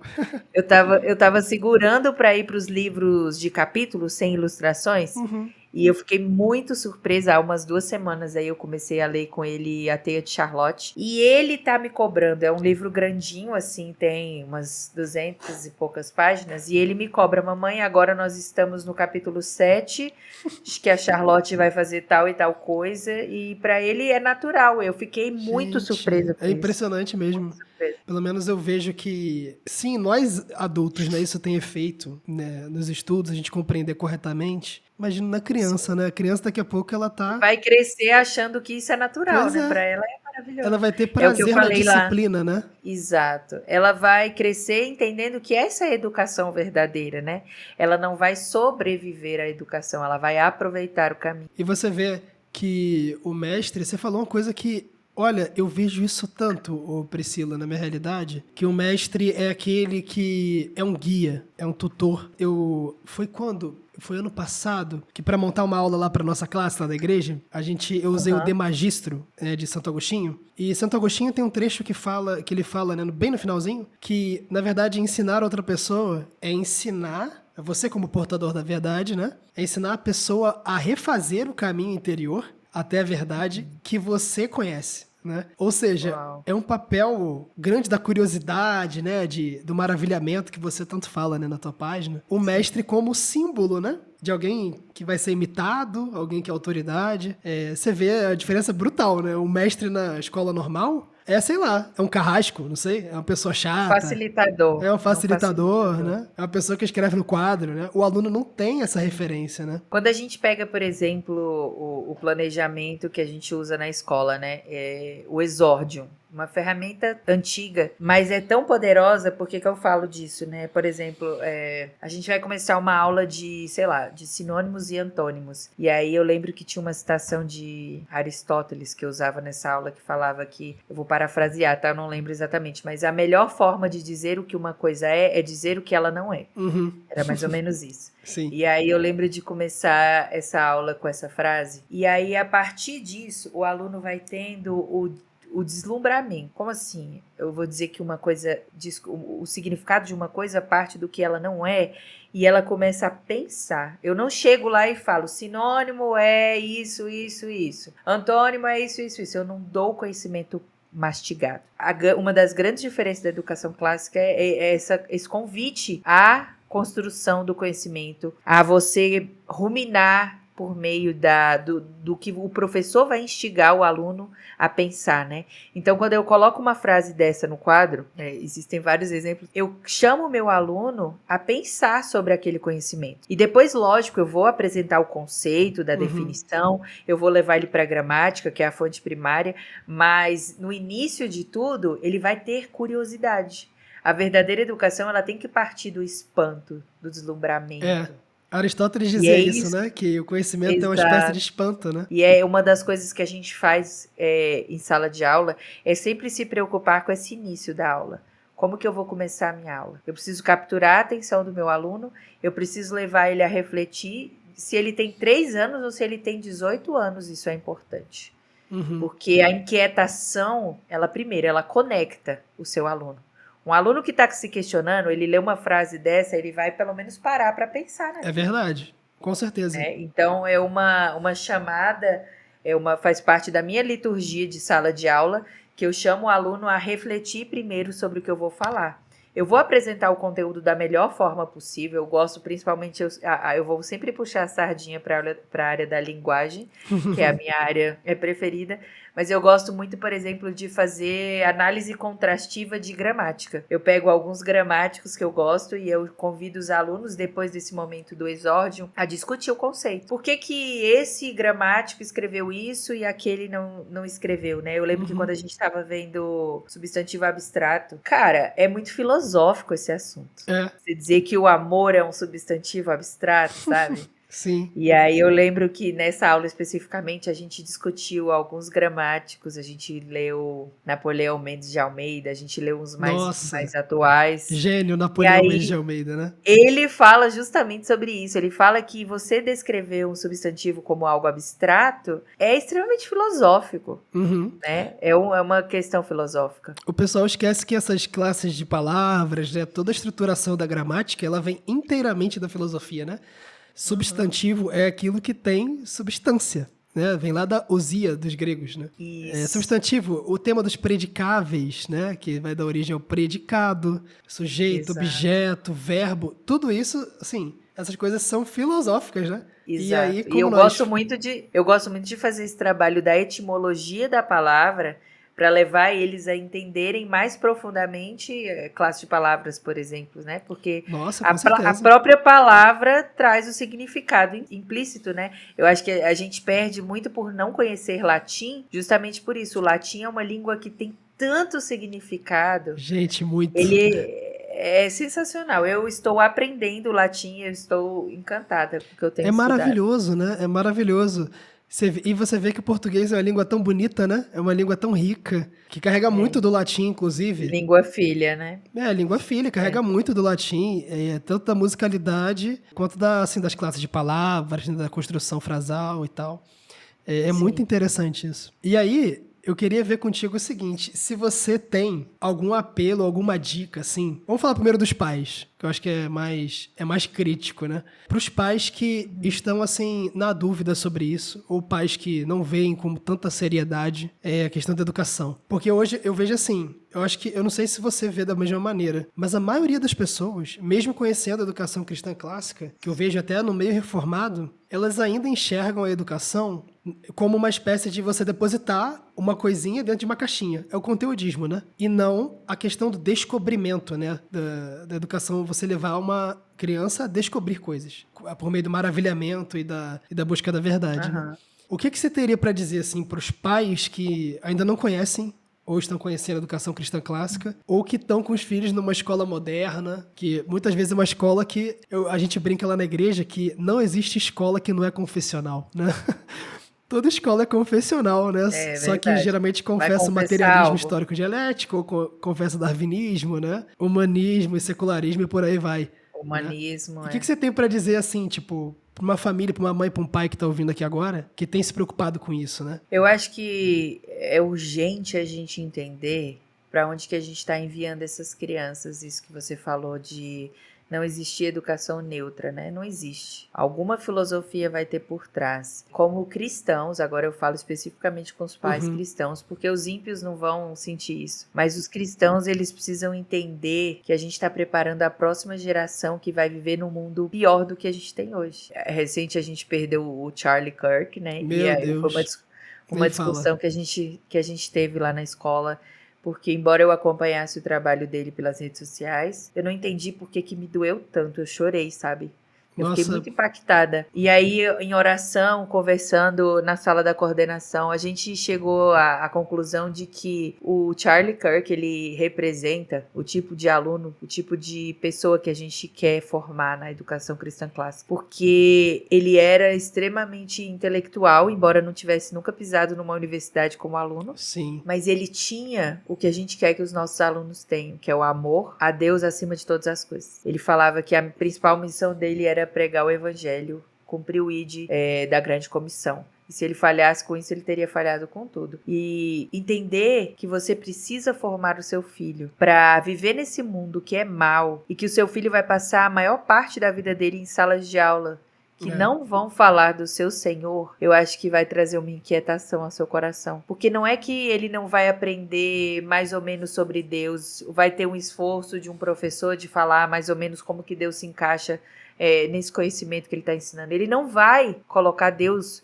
no lugar que é devido dele, que é criador e detentor de todo conhecimento. O Senhor, ele é persona não grata na sala de aula. Ele não é bem-vindo. Então, é muito fácil parecer que eu, o Vitor, seja lá quem for, somos cabos eleitorais da educação cristã clássica. Não é isso. O que a gente viu, e não tem como a gente desver, é que essa filosofia educacional, ela consegue colocar os filhos na verdadeira paideia, na verdadeira educação para o Senhor. Você precisa entender essa urgência. Cada ano que seu filho está numa escola onde Cristo não é glorificado, onde todo conhecimento não vem das mãos do Senhor, ele está sendo transformado na sua mentalidade para ser um ateu, para ser uma pessoa que não enxerga o Senhor como quem ele é, sabe? O Deus, ele é diminuído.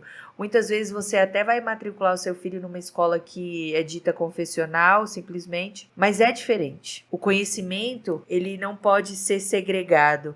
Uma das características que eu mais amo na educação cristã clássica é essa interdisciplinaridade extremamente natural. Não é forçado, você tem que sentar na mesa dos professores, vamos pensar num projeto interdisciplinar. Por que não? É natural, né?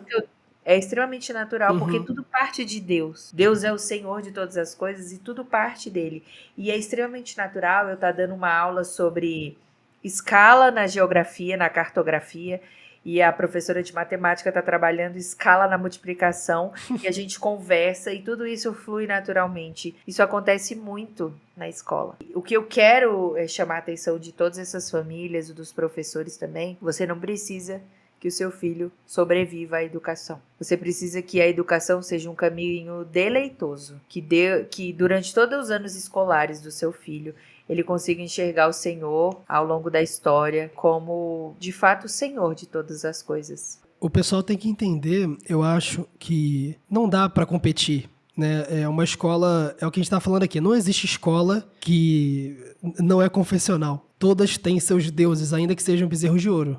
E assim, o que você disse, nossa, eu vejo tanto isso. Ainda existe a ideia, é uma ideia até ingênua, você não acha? No meio reformado, de que, assim, não, aquela escola ali, ela é amigável ao cristianismo, né? Não, tem uma frase que eu ouço muito que é, mas os donos são crentes.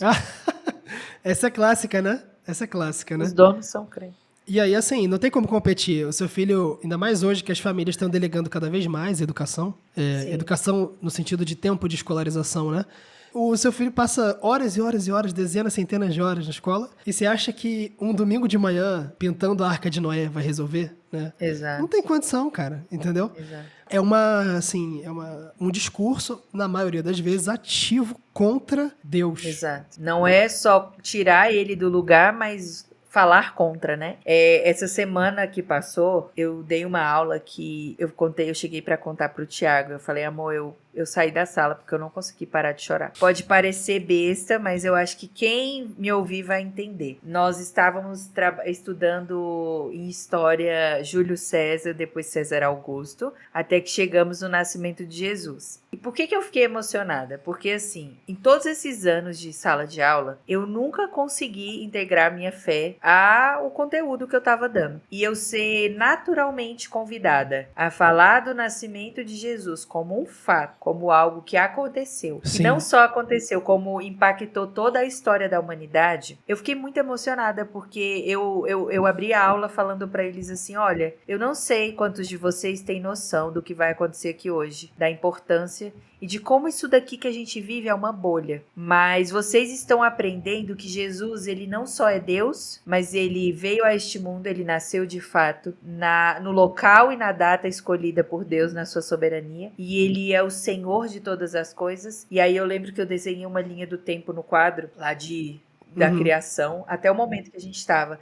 E o nascimento dele foi tão impactante que ele separou a contagem do tempo, né? O tempo antes de Cristo e o tempo depois de Cristo. E eu lembro que depois que eu fiz essa introdução da aula, eu falei para eles, eu li a genealogia de Jesus em Mateus 1 e eu falei, olha, que isso é raro de se acontecer, que todos os lugares onde eu já tinha trabalhado, a gente sequer menciona, imagina estudar em sala de aula, no horário de aula, que Jesus nasceu, viveu de forma santa, morreu e ressuscitou. Isso é incabível, Nossa, sabe? E a gente sim. estuda isso como fato. E aí eu lembro que eu falei isso para eles essa semana e eu orei com eles. Eu falei, Senhor, obrigado pela oportunidade que o Senhor está nos dando de falar de que Jesus é verdadeiro, que ele veio a este mundo, que ele viveu, que ele sentiu fome, ele sentiu dor, ele chorou, ele teve todos os sentimentos que nós tivemos, mas ele não pecou. Nós te damos graça pela vida de Cristo, porque ele não só veio, viveu, morreu e ressuscitou, e está ao seu lado, intercedendo por nós. Obrigado por isso. E aí, depois dessa oração, alguns alunos estavam com os olhinhos também marejados. Nossa, E que glória a bênção, Deus por né? isso. Que bênção. É Foi. impossível desconectar uma coisa da outra, né? É impossível. Isso que você falou, assim, é muito impactante. É muito impactante, porque a gente vê... A primeira coisa, né, que a gente percebe quando começa a estudar esse tema é que são coisas indivisíveis, né? Que o ser humano ele é religioso por natureza e, portanto, ele deve pautar sua educação pela religião correta. Ah, Vitor, tem religião correta? Você está sendo, como é que é, intolerante, né?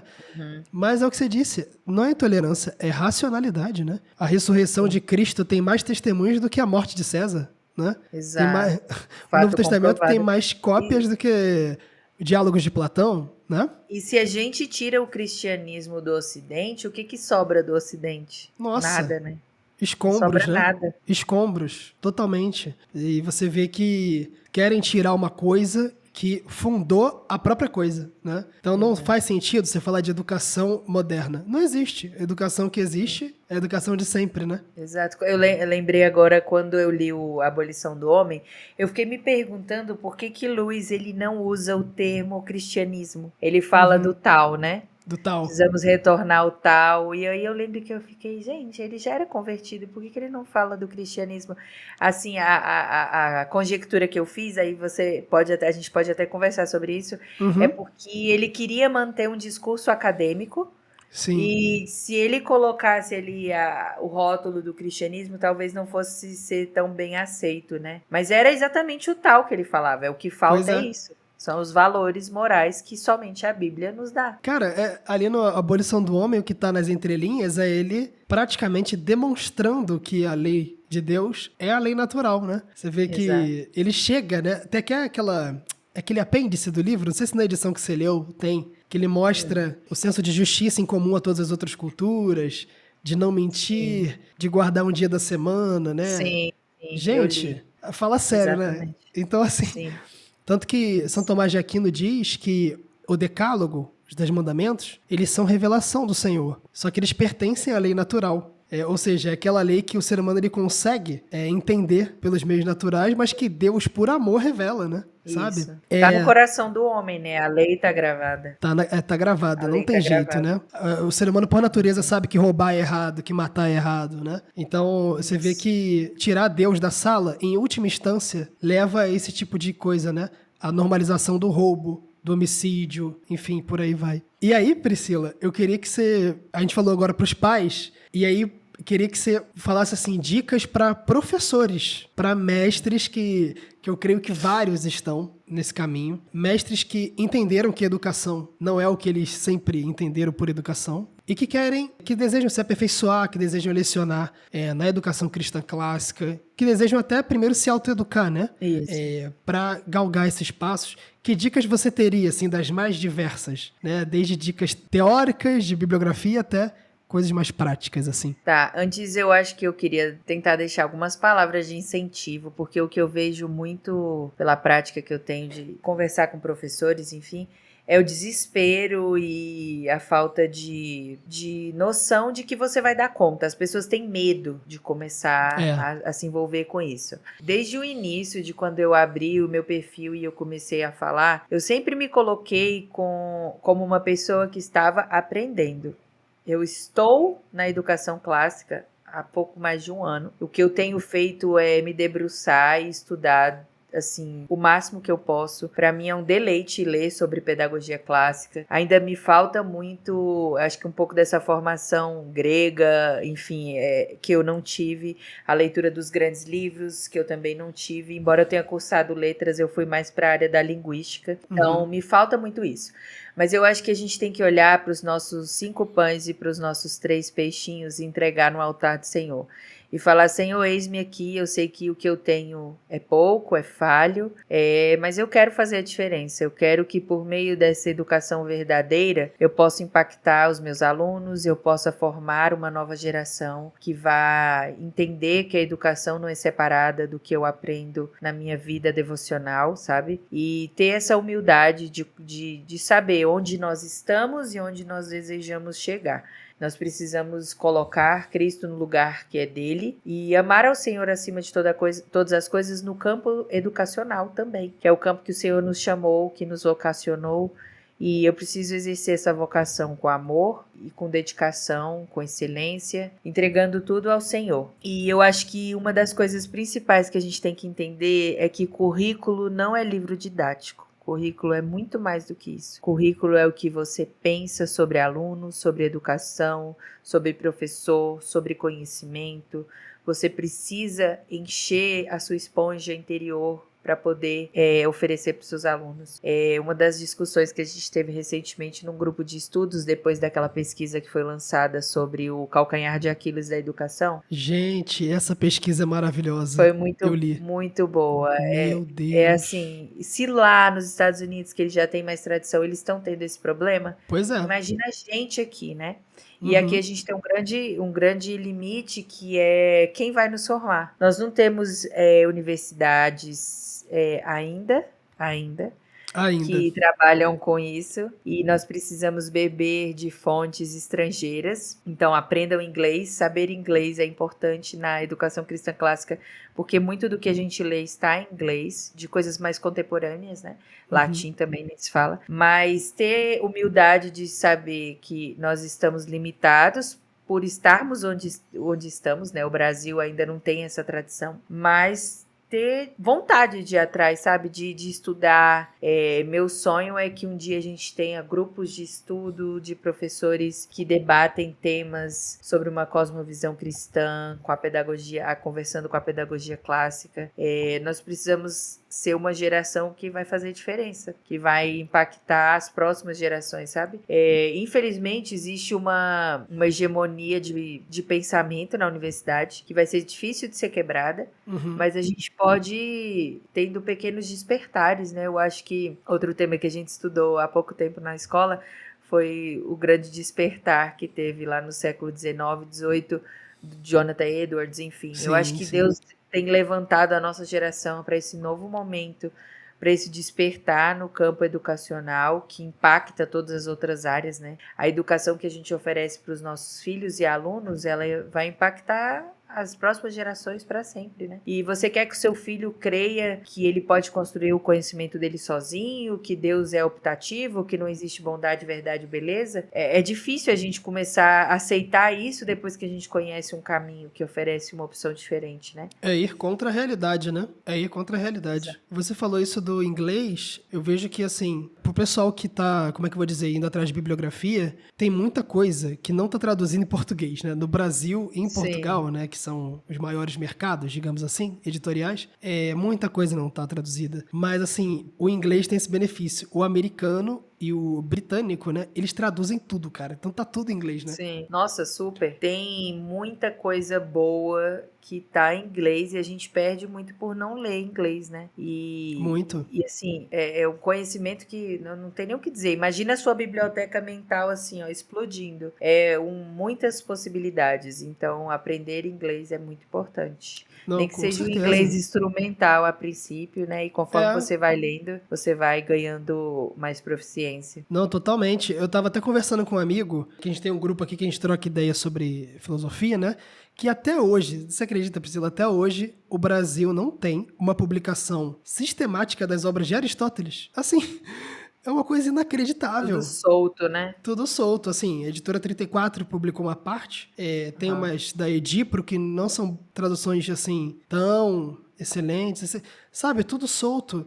Então a gente tem que se defender, assim, desse problema, né, ampliando o idioma, né, não tem jeito, entendeu? Com certeza. E, assim, dicas de bibliografias, de livros, para começar a entender livros que te ajudaram muito na SCC e tal, que foram inspiradores, assim, para professores, assim. Quais você teria para indicar, assim? Vamos lá, deixa eu pensar. Eu acho que um que vai ajudar a entender um pouco do movimento, como que ele vai chegar aqui no Brasil, é o... Deixa eu pegar aqui para não falar o título errado. Uhum. Em Defesa da Educação Cristã Clássica, do Douglas Wilson, que foi publicado pela Trinitas. Depois eu te mando certinho. Por que eu gosto desse livro? Ele vai mostrar como que nós chegamos onde estamos. Então ele vai falar um pouco da história lá, de que ele leu os ensaios da Dorothy Sayers, e ele entendeu que aquele ali era um modelo de educação que ele precisava resgatar, a década de, se eu não me engano, é 1981. Uhum. E aí ele propõe esse resgate. Por que eu acho importante começar lendo esse livro? Porque a gente entende onde nós estamos hoje. O Douglas Wilson não inventou a educação clássica, ele resgatou o resgate que vinha sendo feito lá desde o início do século XX, né? Sim. Com Dorothy Sayers, com C.S. Lewis, enfim. Então, eu acho importante pra gente se situar. E aí, lógico, depois tem alguns livros introdutórios que foram publicados pela Trinitas. Eu gosto muito do Chris Perry, Introdução à Educação Cristã Clássica. É um livreto muito fácil de ler. Vai falar um pouco sobre alguns conceitos básicos de 7 artes liberais, sobre paideia, alguns pequenos conceitos de pedagogia também tem ali. Se eu não me engano, é porque agora eu li o Escolé, eu não sei se eu tô confundindo, mas tem o Escolé que ele fala um pouco. Eu acho que é no Escolé que ele é um livro que tá em inglês, mas deixa a recomendação. Escolé, Practicing a Restful. Agora eu não vou lembrar. Eu mando pro Vitor, ele coloca aí. Isso, mas manda é um depois livro que a gente coloca falar, lá na bibliografia. Isso, ele vai falar de festina lente, vai falar de multa ou não multa. Então, para entender um pouco mais de pedagogia. Eu gosto muito de ler e já colocar o que eu leio em prática. E eu gosto de Chris Perry por conta disso. Ah, legal. Eu gosto muito também de ler artigos que são publicados pela Circe. É um dos lugares onde eu pego mais o que é mais novo de pesquisa. Circe Institute. Se soletra CIRCE. Circe. Tem uma parte de artigos que tem muita coisa boa. E muita coisa de prática, sabe? Professores que estão em sala de aula e compartilhando. Também outro que é básico, que mudou muito a minha forma de pensar, 7 Leis do Ensino, do John Milton Gregory. Para vocês terem ideia, existem cursos específicos em faculdades como Hillsdale College só sobre esse livreto, de tão rico que ele é. Todo mundo fala bem desse livro, eu nunca li esse livro, todo mundo me indica esse livro, eu tenho que ler esse livro. E ele é fininho, mas ele é denso nas verdades que ele traz, né? Então é muito bom mesmo, porque vai falar, as 7 leis são a lei do aluno, a lei do professor, a lei do conteúdo, a lei da linguagem, da lição, do ensino, da aprendizagem e da aplicação. E embora ele fale coisas que pareçam extremamente óbvias, Sim. Você fala, nossa, é isso, eu preciso conhecer o conteúdo que eu tô dando, eu não posso simplesmente chegar aqui e vomitar, sabe? Ele faz a gente refletir. Não é aquela tempestade de caneta no quadro, né? Não tem como, né? Exato. Tem que se aprofundar. Eu acho que esses que eu indiquei já dá pra pensar um pouco. Eu tô um pouco cansada de ler sobre o outro lado, mas eu vou deixar um livro aqui que me ajudou muito, que é A Falácia Socioconstrutivista. Sim. Foi publicado pela Kirion, da Kátia Simone Benedetti, porque os alunos brasileiros deixaram de aprender a ler e escrever. Eu falo que hoje esses livros que falam do outro lado da educação moderna, eu tô um pouco cansada porque a gente já conhece das mazelas, né? Eu gosto muito da Inger Inkwitz também, os livros dela são sensacionais para falar, embora ela não defenda a educação cristã clássica, ela é uma pesquisadora Suécia, da Finlândia, agora eu esqueci, mas ela pesquisa muito dados educacionais e ela mostra por que a educação está como está, aponta erros, e ela fala muito de retorno à educação medieval, ela só não fala o nome, né? Educação cristã clássica. Ela Ela não só fala não do fala, mas é é, educação clássica cristã, no fim das contas.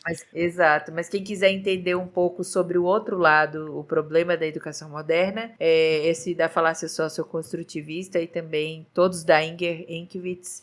Ela tem um só sobre professor que é sensacional, que vai falar muito sobre essa questão da autoridade em sala de aula, por que é importante essa autoridade, Ah, muito legal. o papel do professor, o ofício do professor, agora eu não lembro. Eu te mando todos eles, A Vitor. Amanda, sim, que a gente publica lá na descrição. É, pegando o gancho aqui teu, eu tenho um livro para indicar, também está publicado pela Kyrion, que é um livro extremamente inspirador. E eu não vejo muita gente indicando. E eu também esqueço dele, assim, não sei porquê, mas esse livro é tão agradável. É do François Charmot, A Arte de Formar o Espírito. Ele está publicado pela Kyrion.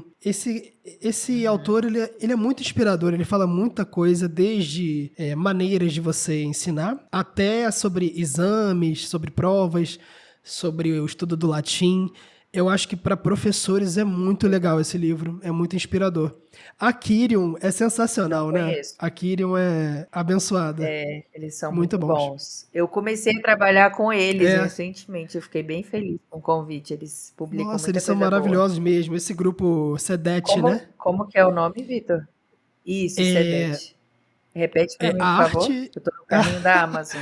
a A arte de arte. formar o espírito. É François Charmot, do Pronto. francês. Eu acho que ele foi publicado no século Acho. XIX, se não me engano, ou século passado. Aham. Pois é, tem muita coisa boa, né? Eu acho que aqueles livros Tem. da irmã Miriam Joseph, o Trivium Quadrivium, eu acho que são interessantes Sim. também, só que eu acho que depois desses, né? Mais introdutórios. Eles são mais densos. Assim, eu já pensei em preparar trilhas para as pessoas terem mais Uhum, noção do que estudar, mas as pessoas partem de lugares diferentes, né? Vai chegar um momento que todo mundo vai estar cansado de leitura introdutória e vai com procurar algo certeza. mais. É o que eu tenho vivido hoje, né? Eu tenho tentado me aprofundar onde eu tenho mais necessidade. E aí você vai chegar nos próprios Uhum. gregos, né? Você vai Agostinho, todos esses O próprio Quintiliano, né? vai chegar Quintiliano também, as instituições oratórias. Quintiliano, Gente, Quintiliano, o exato. Brasil, assim, o Brasil é um caso à parte, né? Eu nunca tinha ouvido falar de Quintiliano até 2 anos atrás, assim, Sim, 3 anos atrás. exatamente. Gente, é impressionante, o cara é um gênio e ninguém fala, né? Sim, as Institutas dele é um livro que eu degusto, assim. Eu deixo ele sempre aqui na minha mesa de estudo e eu pego de vez em quando pepitas de ouro, sabe? Porque você abre, você vai achando tanta sabedoria ali dentro. Cara, é um Ele deleite, não né? era, ele não era cristão, né, Vitor? Não, não Me era corrija. cristão. Ele não era Era cristão. Eu fico pagão. imaginando, é graça comum. Total, né? É graça comum. Você vê que a iluminação nesses homens, nessas mentes, foi uma coisa divina mesmo, É né? impressionante. Eu acho que eu já deixei várias indicações aí, tá bom, né? Não, tá ótimo, mais do que suficiente. Então, Priscila, queria agradecer a tua participação aqui. É uma honra muito grande ter você aqui. Eu acompanho teu trabalho desde o início. Eu lembro que eu comecei a te seguir. Você tinha, sei lá, acho que 1.500 seguidores, não sei. Ah, eu nem te perguntei como que você me encontrou, né? Olha, Foi boa indicação? Como é que foi? pergunta. Eu não lembro, mas eu acho que foi pela página da Virtus, sabia? Ah, Eu não tenho certeza, tá? Eu não vou lembrar. Mas assim, é um trabalho maravilhoso. Então, pessoal, sigam a Priscila Thompson no Instagram, @professora clássica. professora Né? Cláudia. Conteúdos maravilhosos lá toda semana, de todo tipo possível sobre educação clássica, né? Que precisa ser tão restaurada no nosso país, nas nossas comunidades, né? E até na nossa igreja. Muito obrigado, viu, Priscila? Foi um prazer te receber aqui. E as suas dicas vão ser valiosas aí pro pessoal, viu? Obrigada, Vitor. Que Deus continue abençoando o seu trabalho aí. Um podcast é uma ferramenta que pode abençoar muita gente. Que ele continue te dando sabedoria, te usando para honra e glória dele. E eu espero que por meio dessa nossa conversa, que foi tão boa, depois quero ser convidada novamente para falarmos de outros temas. Com certeza. Muita gente tenha se sentido inspirada a começar a descobrir mais sobre a educação verdadeira, a educação cristã clássica. Com certeza, assim, vai inspirar muita gente, né? E o pessoal vai procurar boa bibliografia e vai se preocupar mais com isso, né? Que essa coisa tão importante que é a educação de almas imortais, né? Almas que vão viver para sempre, né? Pessoal, muito obrigado pela audiência de vocês. Espero que tenham gostado muito. Sigam a Priscila no Instagram, sigam nossa página aqui no Spotify e no Instagram e até a próxima. Valeu!